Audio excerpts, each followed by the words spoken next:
j'aimerais vous remercier de tout cœur pour tout ce que vous avez fait pour moi pendant ce week-end.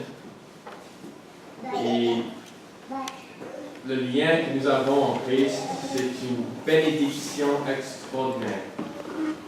Parce que n'importe où nous allons sur terre, pour la plupart, on peut trouver des frères et des sœurs en Christ qui partagent la même foi que nous. Et c'est exactement ce que je trouve ici chaque fois que je viens à Montréal. Alors je vous encourage de continuer d'aller jusqu'au bout, de ne pas vous arrêter après ce week-end, parce que nous avons tous appris des choses dans la parole de Dieu ce week-end. Moi-même aussi, je prêche à moi-même à travers ces études. Mais si nous ne faisons rien, si on écoute la parole et puis on ne fait rien, ce n'est pas une bonne chose.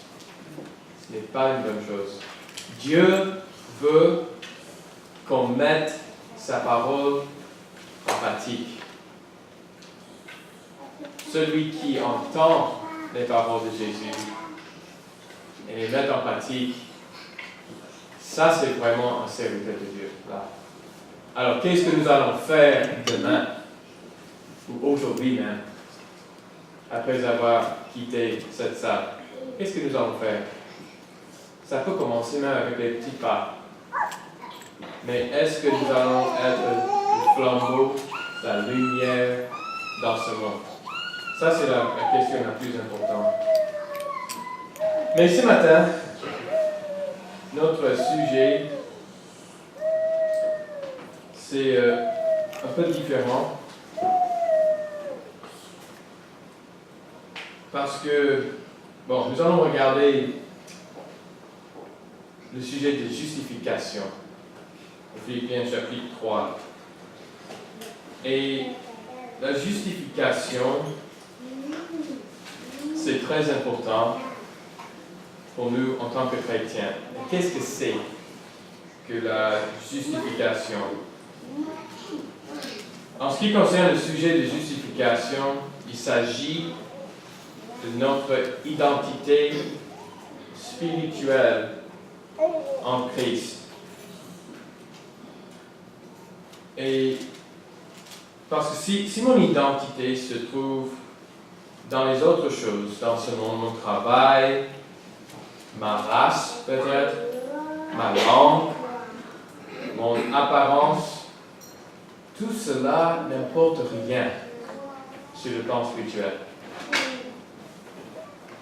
Et ces choses ne peuvent pas nous justifier.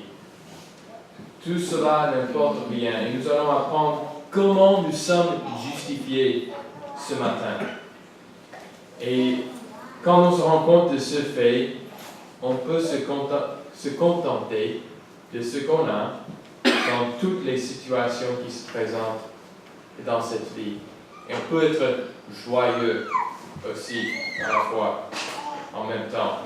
Parce que, vous savez, le diable, Satan, lui, il a un grand désir de voler votre joie. Vous savez? Il a un grand désir de faire cela. Il sait que quand nous sommes joyeux, même pendant les moments difficiles de la vie, et quand les épreuves se présentent devant nous, lui, il ne peut rien faire. Il ne peut rien faire quand on a la joie dans son cœur. Et à travers les différentes épreuves dans la vie, Satan essaie de nous voler la joie. Et c'est ce qu'il faisait avec Job dans l'Ancien Testament. Il a essayé de faire cela, mais il n'a pas pu le faire. Et c'est ce qu'il fait avec nous aussi. Mais j'ai cité un passage pendant notre étude biblique ce matin, si vous étiez là. J'ai cité un passage en Jacques chapitre 1, à partir de verset 2. Mes frères, regardez comme un sujet de joie complète les diverses épreuves auxquelles vous pouvez être exposés, sachant que l'épreuve de votre foi produit la patience. Mais il faut que la patience accomplisse parfaitement son œuvre afin que vous soyez parfaits et accomplis sans faillir en rien. Les épreuves doivent être un sujet de joie pour nous. Et ça nous semble un peu bizarre. Il dit que cela est possible pour une raison particulière, c'est pour produire la patience. Et par là, le texte continue en disant qu'après avoir laissé que la patience accomplisse son œuvre en nous, c'est par là que vous deveniez parfaits. Et ce mot veut dire complet. Ça veut dire aussi qu'il n'y a rien qui vous manque. Et ce n'est pas que nous ne pécherons jamais encore après avoir subi les différentes épreuves et qu'on est parfait après cela. Mais avec ces épreuves, nous avons de la foi qui a été testée. Et Dieu sait qu'on veut lui être fidèle dans les bons jours et aussi dans les mauvais jours. Alors, si la vie était toujours facile ici, est-ce que nous avons envie de la laisser et puis partir aller au ciel? Je crois non. Et à travers les épreuves, notre foi devient plus fort et on est prêt d'aller aussi pour voir le Seigneur. Et il veut que les chrétiens, nous-mêmes, nous devenions plus forts à travers de ces épreuves. Et aujourd'hui, je ne vais pas trop parler de la souffrance, mais c'était juste pour vous encourager et pour que vous soyez au courant que Satan voudrait voler votre joie. Ne laissez pas tomber votre joie. Gardez cela toujours avec vous. Alors, la justification. Si, comme je disais, il s'agit de notre identité spirituelle. Et est-ce que c'est que mon identité est en Christ? Parce que si c'est en Christ, à travers des épreuves, là, je peux avoir de la joie. Et je suis justifié toujours par le Christ. Et nous allons apprendre comment ce matin on peut être justifié selon ce que l'apôtre Paul nous dit. La première chose, c'est de ne pas mettre confiance dans la chair. De ne pas mettre confiance dans la chair. Nous allons lire Philippiens chapitre 3 à partir du verset 3.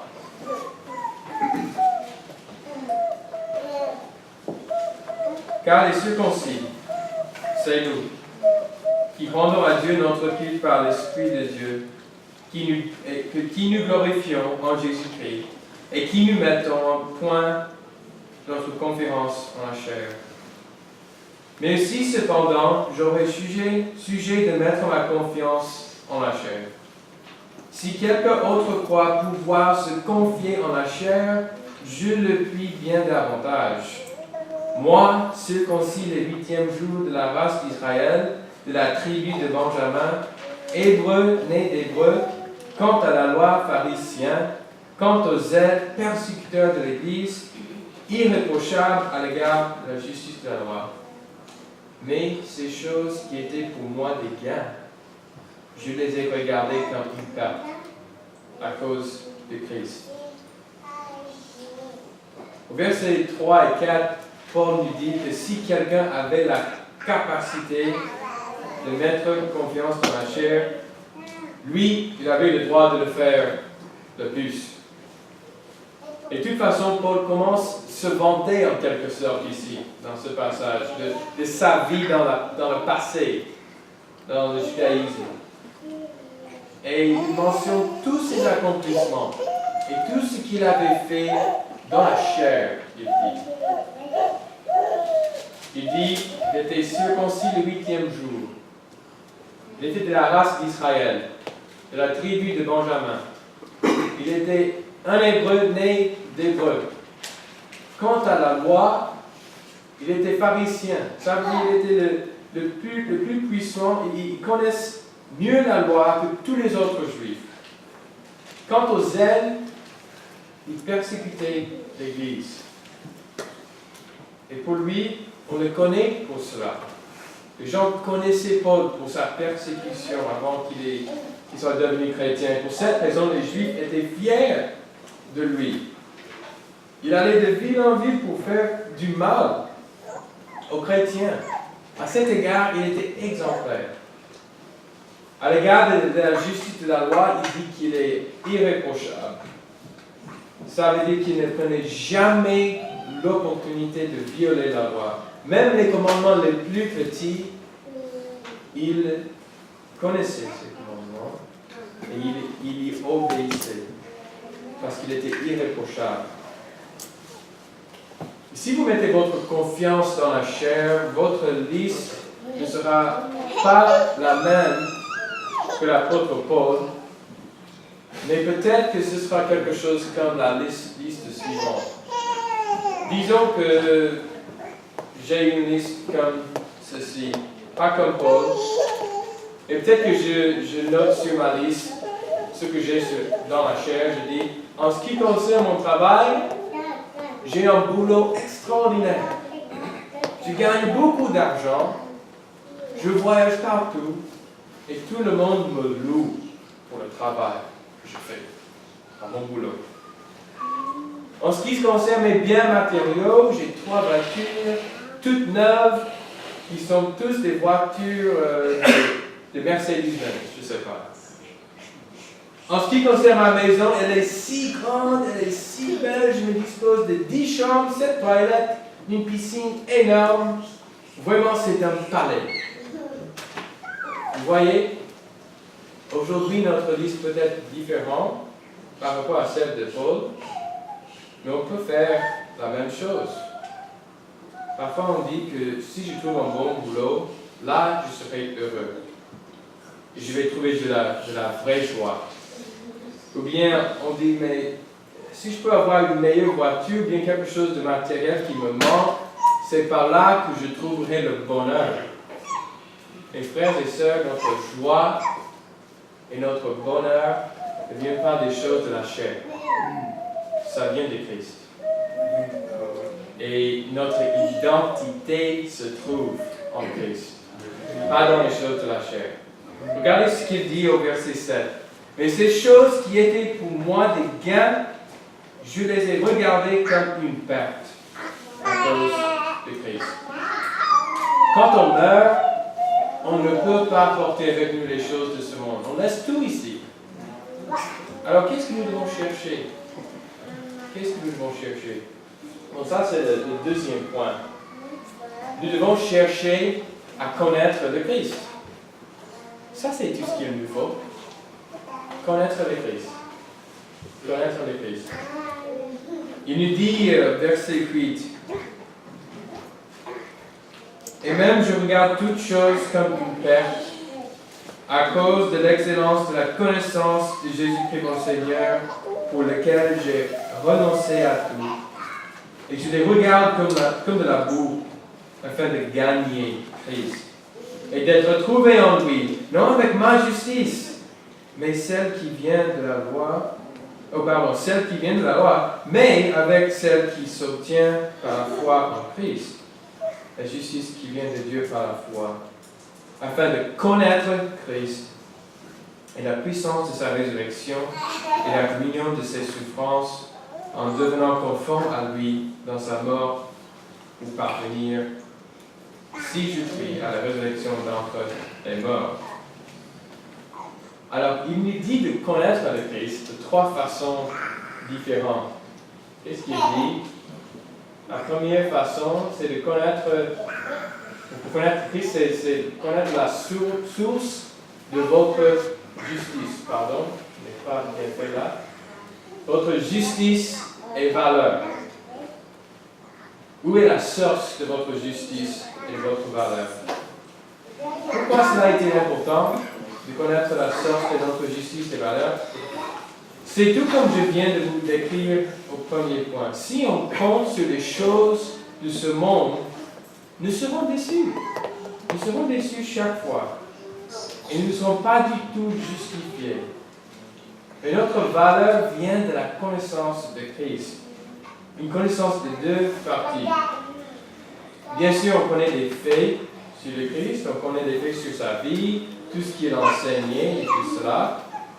Mais s'il y a un autre aspect de la connaissance de Christ, c'est la relation personnelle avec Christ.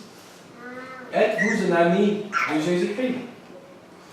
Lui-même, il est devenu semblable à nous en toutes choses pour que nous le connaissent. Est-ce que vous commencez la journée avec la prière pour parler avec Dieu à travers votre Seigneur Jésus? Est-ce que vous cherchez de le connaître jour par jour, être son ami? Franchement, une connaissance de Christ est la seule chose dans la vie qui a de valeur. Toute autre chose, c'est supplémentaire. L'essentiel, c'est de reconnaître que votre justice et votre valeur vient de Christ. Alors, il faut connaître aussi la puissance de sa résurrection et de la résurrection. La puissance de la résurrection. Ceci est très important parce que sans la résurrection, tout ce que nous faisons dans la vie, c'est inutile. C'est inutile. 1 Corinthiens chapitre 15 parle de la résurrection. 1 Corinthiens chapitre 15.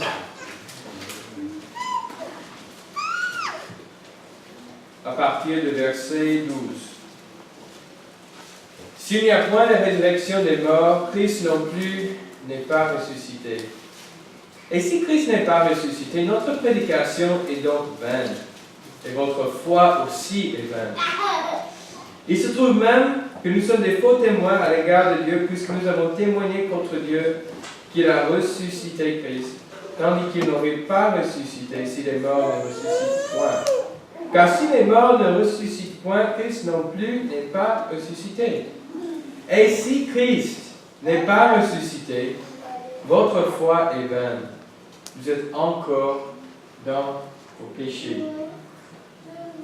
Pour Paul, la résurrection de Christ l'a convaincu que le Christ était le Fils de Dieu et le Sauveur du monde. Quand il marchait sur le chemin de Damas, il allait là-bas pour persécuter les gens, l'église là-bas. Et puis c'est là, en Actes chapitre 9, où Jésus lui apparaît dans la lumière et dit Saul, Saul, pourquoi me persécutes-tu? Il dit Oui, Seigneur, je suis là. Que veux-tu que je fasse? Après cela, nous savons qu'il était parti pour Damas. Il y est resté pendant 3 jours. Mais c'était au moment même sur la route, quand il a vu Jésus qui était ressuscité, c'est là qu'il était convaincu que Jésus était le Christ. Et pour nous, nous n'avons pas nous n'avons pas vu le Christ comme Paul, mais la résurrection est toujours si puissante. La résurrection de Christ. Nous avons les témoignages de ces apôtres ici dans la parole de Dieu. Et pour nous, cette preuve est aussi puissante que l'expérience de l'apôtre Paul, parce que nous avons cette parole ici, cette parole divine, qui nous a donné tout ce qui contribue à la vie et à la piété, au moyen de la connaissance de celui qui nous a appelés par sa propre gloire. Ça, c'est 2 Pierre, chapitre 1, verset 3. On peut connaître la puissance de sa résurrection aujourd'hui, exactement comme avait connu le frère Paul. Et le troisième aspect, connaître le Christ, c'est la communion de ses souffrances, le partage de ses souffrances. Et voilà notre raison pour laquelle on souffre aujourd'hui. C'est pour mieux connaître le Christ. Quand on souffre, je ne parle pas d'une maladie ou quelque chose de semblable comme ça, mais quand on souffre comme chrétien, et pour avoir porté le nom du chrétien, ça veut dire que nous avons l'opportunité de comprendre juste un tout petit peu la souffrance de Christ sur la croix. Parce que Jésus-Christ a souffert sur la croix bien qu'il n'avait rien fait du mal. Et de même, quand on souffre pour le Christ aujourd'hui, on souffre parce que nous faisons quelque chose de bien. Être chrétien, ce n'est pas du tout une mauvaise chose aux yeux de Dieu. Par contre, quand on est chrétien, on plaît à Dieu. Alors ça peut être un partage, en quelque sorte, avec la souffrance de Christ, quand on nous persécute pour notre foi en lui. Nous avons une communion avec le Christ en cela. Une autre manière pour connaître le Christ, c'est d'oublier vos fautes du passé. Oubliez vos fautes du passé. Au Philippiens, chapitre 3, versets 13 et 14. Frère, je ne pense pas l'avoir saisi, mais je fais une chose, oubliant ce qui est en arrière et me portant vers ce qui est en avant. Je cours vers le but pour remporter le prix de la vocation céleste de Dieu en Jésus-Christ. Cette partie du passage nous encourage parce que nous avons tous péché ici. Nous sommes coupables. Et aux yeux de Dieu, nous n'étions pas purs. Il a fallu qu'on soit lavé de ces péchés. Mais après avoir reçu le pardon, est-ce que nous devons continuer à revenir en arrière pour regarder nos péchés qui ont été pardonnés, pour penser à cela et de ne pas croire que nous avons été réellement pardonnés? Non. Ça, ce n'est pas du tout une bonne chose. L'apôtre Paul dit, oubliant ce qui est en arrière et me portant vers ce qui est en avant. Et quel défi pour nous, en tant que chrétiens, de faire cela. Oublier les choses dans le passé. On aime beaucoup penser aux choses dans le passé, qui sont en arrière. Et ça, c'est la nature humaine. Et Satan se sert de cela. Satan se sert de la rancune pour nous faire du mal et vraiment pour semer l'idée en nous que nous n'avons pas été réellement pardonnés de nos péchés. Ou bien qu'un frère, un de nos frères ou sœurs n'a pas été pardonné non plus. Et si on ne peut pas laisser ces choses en arrière, on doute la puissance et l'efficacité du sang de Jésus. Par contre, si nous croyons à cette promesse, on a de l'assurance, comme 1 Jean chapitre 1, verset 7 nous dit, nous marchons dans la lumière comme il est lui-même dans la lumière, et nous sommes mutuellement en communion, et le sang de Jésus, son Fils, nous purifie de tout péché. Pouvez-vous regarder en avant au lieu de regarder en arrière? Pouvons-nous avancer ensemble pour le royaume du Christ? Toujours en regardant ce sang qui nous lave tous les jours. Ça, c'est le désir de Paul, et ça doit être le nôtre aussi. J'avais un autre point aussi, mais on ne peut pas en parler. Je vais essayer de terminer mon étude. Et je vous encourage ce matin de ne pas mettre votre confiance dans la chair, de connaître le Christ et d'oublier votre faute dans le passé, parce que c'est seulement par le Christ qu'on est justifié. Ce n'est pas par un autre moyen, c'est seulement par le pouvoir de Christ. Et ce matin, si vous avez péché, si vous avez besoin des prières de l'Église, et si le Seigneur vous appelle ce matin de venir à lui, de confesser vos péchés pour que vous soyez guéris, faites cela ce matin. Et de plus, si vous n'avez pas obéi à l'Évangile de Dieu et que vous aimeriez le faire ce matin, cela est possible. Cela est toujours possible. Dieu nous invite toujours de venir vers lui et d'accepter le don de salut. Alors, si vous croyez que Jésus est le Fils de Dieu, ça c'est le premier pas de l'obéissance. Par la suite, il faut se repentir de ses péchés. Jésus a dit en Luc chapitre 13, verset 3, « Si vous ne vous repentez, vous périrez tous également. » Après le repentir, on doit confesser Jésus-Christ comme le Fils de Dieu, selon Actes chapitre 8, verset 37. Et par la suite, on se fait baptiser pour le pardon de ses péchés. Selon Actes chapitre 2, 38, Romains chapitre 6, plusieurs autres versets qu'on peut étudier avec vous ce matin, si vous avez envie de le faire. Alors, si nous pouvons vous aider ce matin avec un besoin quiconque, n'hésitez pas de nous dire. Et je vous remercie de votre attention aujourd'hui. Je vous remercie de votre soif que vous avez pour la parole de Dieu. Et je vous encourage de connaître le Christ et de laisser toutes les autres choses en arrière et de regarder en avant. Merci. Amen.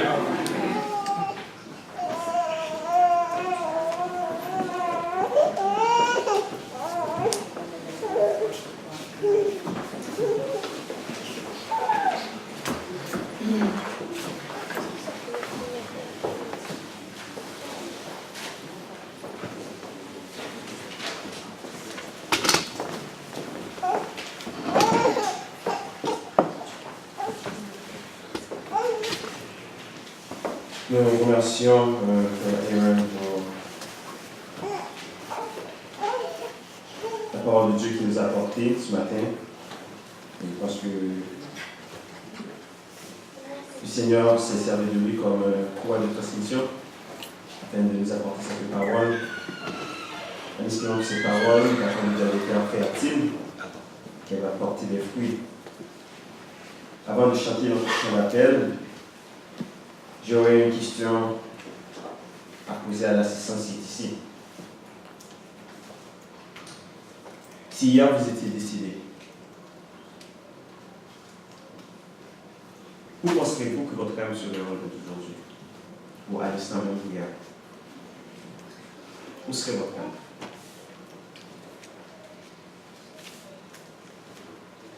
Le souffle de vie que vous avez en vous appartient à qui?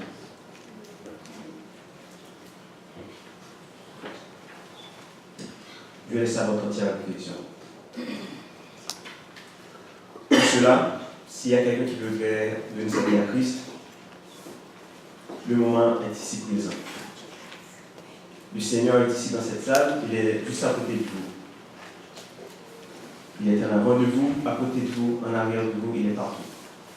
Vous n'avez qu'à saisir sa main parce que présentement c'est ce qu'il fait, il est dans sa main. Et pendant que nous allons chanter notre chant d'appel, si l'occasion vous est offerte et que vous sentez le besoin de venir à sa rencontre, faites-nous signe et nous ferons le plaisir de vous dire comment entrer en contact avec lui. Je vous invite à ouvrir votre chant au numéro 54. Entends-tu, Jésus t'appelle. Viens au pécheur, il t'attend. À cette voix si fidèle, tu résistas trop souvent. Entends-tu, Jésus t'appelle.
Prions ensemble.